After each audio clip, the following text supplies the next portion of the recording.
Uyu ni umunyamerika wamenyekanye ku mbuga nkoranyambaga. Amazina ye yitwa Speed.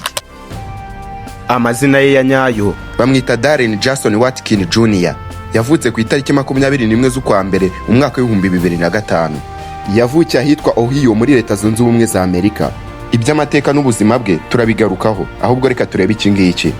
Speed kuva yatangira gukorera ingendo muri Afurika hari ibintu byakuye imitima abantu benshi, abandi bikabazamura amarangamutima, bakavuga yuko babeshywe imyaka ibihumbi bababwira yuko Afurika ari umugabane ukennye, umugabane utagira internet, ndetse ngo no mu gihe Speed yavaga muri Leta Zunze Ubumwe za Amerika agiye kwerekeza muri Afurika, abantu bamubwiye yuko nagera muri Afurika atazigera abona uburyo ya uploadinga cyangwa se ashyira kuri YouTube ibihangano byiwe.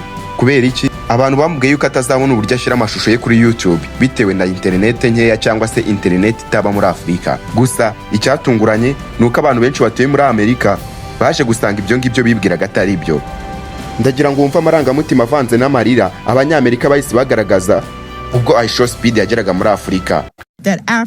Twigishijwe ko Afurika ari mu cyaro hadatekanye, ntimuzasubireyo, hari ibi hari biriya, ntago bagushaka, ntago bagukunda, and be treated with so much respect. This is what our people fought for. Man, this whole time, bro. Speed uri gukorera ingendo muri Afurika mu bihugu byinshi harimo n'u Rwanda nk'uko wabyiboneye, akomeje kwigarurira amarangamutima y'abafana be ndetse n'abandi batari bamuzi. Ibi biri gutuma bamwe bahita batangira kuvuga yuko Speed nasubira iwabo abantu bamwe bazamumerera nabi cyangwa se bazatangira kumugirira nabi. Reka tuvuge ku rugendo rwa Speed mu gihugu cy'u Rwanda.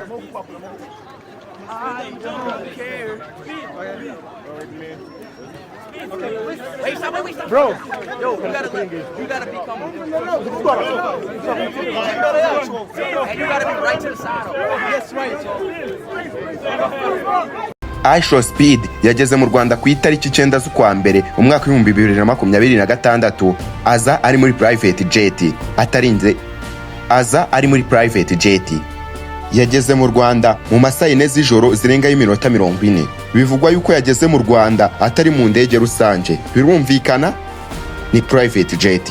Yahise yerekeza mu karere ka Musanze aho yaraye mbere yuko azindukira muri parike y'igihugu y'Ibirunga mu gitondo ku itariki 10 Mutarama 2026. Speed amaze gusura mu Birunga nk'uko mwagiye mubyibonera mu mafoto, yahise akora urugendo ruva i Musanze rwerekeza i Kigali. I Kigali yeretswe urukundo rudasanzwe, aho abantu benshi cyane bari bagiye kumureba. Rutambi, umwe mu basore bateruye ibyuma hano mu gihugu cy'u Rwanda, yeretse Speed bimwe mu byazi maze bahangana bakurura moto. Rutambi akurura moto zanga kugenda, Speed nawe mwabibonye uko byagenze.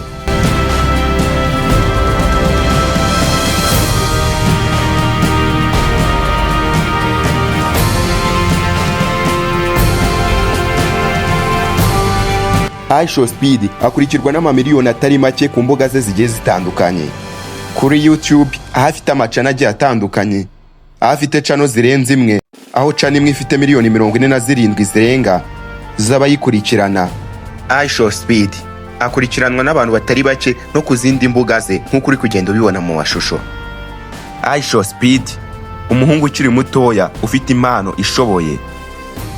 Bamwe byitezwe yuko bavuga yuko Speed azazamura ireme ry'ubukerarugendo bwa Afurika bitewe muri aya live streaming akora. Dive Korante niko nitwa, ndabashimiye.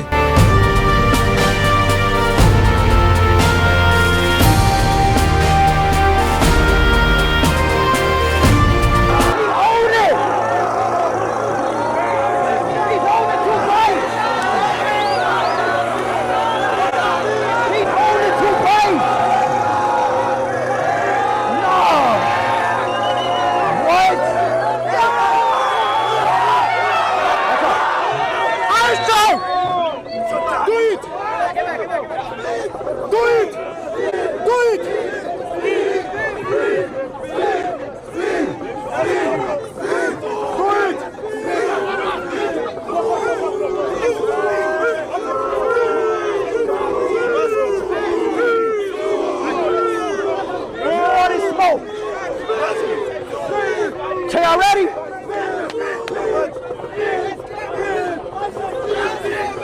on, go!